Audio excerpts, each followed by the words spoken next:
ప్రపంచ కార్మికుల ఐక్యత, ప్రపంచ కార్మికుల ఐక్యత, ప్రపంచ కార్మికుల ఐక్యత,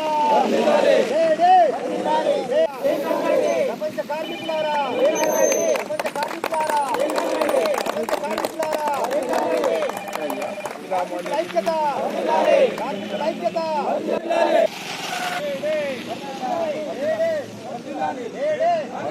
కార్మికుల ఐక్యత, ప్రపంచ కార్మికుల ఐక్యత, ప్రపంచ కార్మికుల ఐక్యత, ప్రపంచ కార్మికులారా.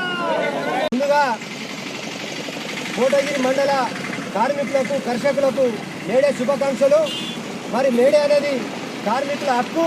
ఆ హక్కుకై ఈరోజు మేడేని ఏఐటీసీ సిపిఐ పార్టీ ఆధ్వర్యంలో ఘనంగా నిర్వహించడం జరిగింది.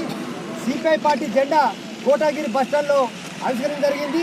మరియు ఏఐటీసీ జెండా ఇక్కడ ఎన్టీఆర్ చౌరస్తాలో ఏఐటీసీ జెండాను ఏఐటీసీ సీనియర్ నాయకులు నాగిరెడ్డి గారు ఆవిష్కరించడం జరిగింది.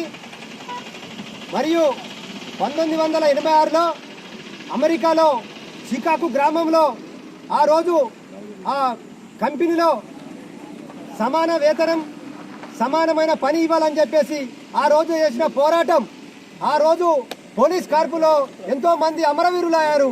ఆ అమరవీరుల్లో ఒక మహిళ గొంతు చింపుకొని మేడకు కార్మికులకు హక్కులు రావాలని చెప్పేసి ఆ రోజు ఆమెను కాల్చి చంపితే ఆ జాకెట్, ఆమె ఉన్న జాకెట్ని తీసుకొని ఇదే మేడే జెండా అని చెప్పేసి ఆ రోజు ఆమె పలకడమైంది మే 1 తారీఖున. అది ఇప్పటి వరకు మేడే కొనసాగుతుంది. మరి ప్రస్తుతం ఉన్న బీజేపీ ప్రభుత్వం 4 లేబర్ కోర్టు చట్టాలని అమలు చేసి కార్మికులను రోడ్డు మీద పరిస్థితి తీసుకుపడుతుంది ఈరోజు బీజేపీ ప్రభుత్వం. మరి బీజేపీ ప్రభుత్వం ఏమంటుంది? ప్రస్తుతం ప్రతి కంపెనీలో 12 గంటలు పని చేయాలని చెప్పేసి ప్రభుత్వం జీవో తీసుకొస్తుంది బీజేపీ ప్రభుత్వం. మరి కార్మికులేమో 8 గంటలు పని చేయాలి, 8 గంటలు పని చేయాలి, 8 గంటలు నిద్రపోవాలి, 8 గంటలు వాళ్ళ వినోదాలకు ఉపయోగించాలి. అది కార్మిక చట్టం. కానీ బీజేపీ ప్రభుత్వం వచ్చిన తర్వాత ఈ 4 కోట్లు తీసుకొచ్చి కార్మికులు 12 గంటలు పని చేయాలి, యంత్రం లెక్క పని చేయాలని చెప్పేసి బీజేపీ ప్రభుత్వం మోడీ ఒక కుట్ర పన్నుతున్నాడు. అందులోనే భాగంగా కార్పొరేట్ వ్యవస్థని ముందుకు తీసుకొచ్చి కార్మిక చట్టాలను తుంగలదొక్కుతున్న మోడీని గద్దెదించే వరకు మేము పోరాటం చేస్తామని చెప్పేసి ఏఐటీసీగా, సిపిఐగా పిలుపునిస్తున్నాం.